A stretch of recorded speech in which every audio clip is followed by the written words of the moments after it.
ஹமாஸை ஒழிப்பதில் பிடிவாதமாக இருக்கும் இஸ்ரேல் காசாவில் தொடர்ந்து தாக்குதல்களை அரங்கேற்றி வரும் நிலையில் காசாவில் நிலவும் போர் சூழலை விவரிக்கிறது இந்த செய்தி தொகுப்பு. 2 மாதங்களை கடந்து ஹமாஸ் இஸ்ரேல் இடையிலான போர் தொடர்ந்து வருவதால் காசாவில் மரண ஓலங்களும் மக்களின் கதறல்களும் அதிகரித்து வருகிறது.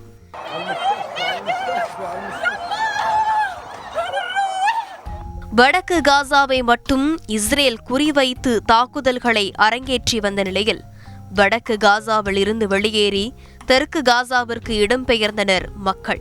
வடக்கு காசாவில் பெரும்பாலான பகுதிகள் உருகுலைந்துள்ள நிலையில் ஜபாலியா நகரமும் தொடர் தாக்குதல்களால் உருகுலைந்துள்ளது. இந்த நிலையில் தெற்கு காசாவிலும் தாக்குதல்களை அதிகரிக்க தொடங்கியுள்ளது இஸ்ரேல் ராணுவம். தாக்குதல்களால் குடியிருப்புகளை இழந்து தவிக்கும் மக்கள் எங்கள் குடியிருப்புகளை ஏன் சிதைக்கிறீர்கள் என வேதனையுடன் கேள்வி எழுப்பி வருகின்றனர். எங்க வீடுகளை எதுக்கு குறி வச்சு தாக்குறீங்க? மற்றவங்க எல்லாம் அவங்க வீட்டுல பத்திரமா இருக்கும்போது ஏன் எங்க வீடு மட்டும் மண்ணோட மண்ணா இருக்கு? எங்களுக்கு நடக்கிறது ரொம்ப அநியாயமான விஷயம். எங்கள் பகுதியை தாக்கும்போது ஏதாவது எச்சரிக்கை கொடுக்கலாமே. ஏன் எல்லா அப்பாவி மக்களின் வீட்டையும் தாக்குறாங்க? அவங்களுக்கு வேண்டிய வீடை தேர்வு செஞ்சு தாக்கலாமே.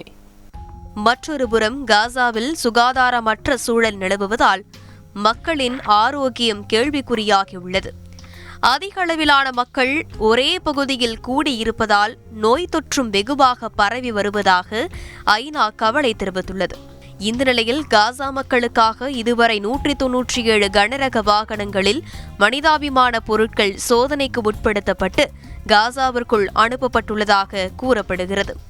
மேலும் தற்காலிக போர் நிறுத்தத்திற்கு பின் காசாவில் உள்ள பாலஸ்தீனியர்கள் பலரை இஸ்ரேல் ராணுவம் கைது செய்து வருகிறது.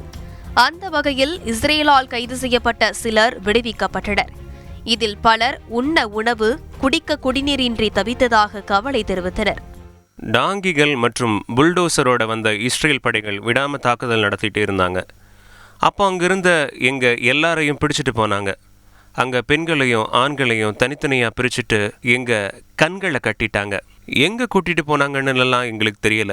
கிட்டத்தட்ட 5 நாளா சாப்பாடு தண்ணி இல்லாம சித்திரவதை அனுபவிச்சோம். அதேபோல் ஹமாஸால் விடுவிக்கப்பட்ட பிணை கைதிகளுக்கும் ஹமாஸ் போதை மாத்திரைகளை கொடுத்ததாக இஸ்ரேல் தரப்பில் குற்றம் சாட்டப்படுகிறது. இரு தரப்புக்கு இடையிலான போரில் அப்பாவி மக்கள் திணறி வரும் வேளையில் லெபனான் மற்றும் சிரியாவிலும் தாக்குதல்களை அரங்கேற்றி வருகிறது இஸ்ரேல் ராணுவம். செய்திகளை உடனுக்குடன் தெரிந்து கொள்ள உடனே சப்ஸ்கிரைப் பண்ணுங்க.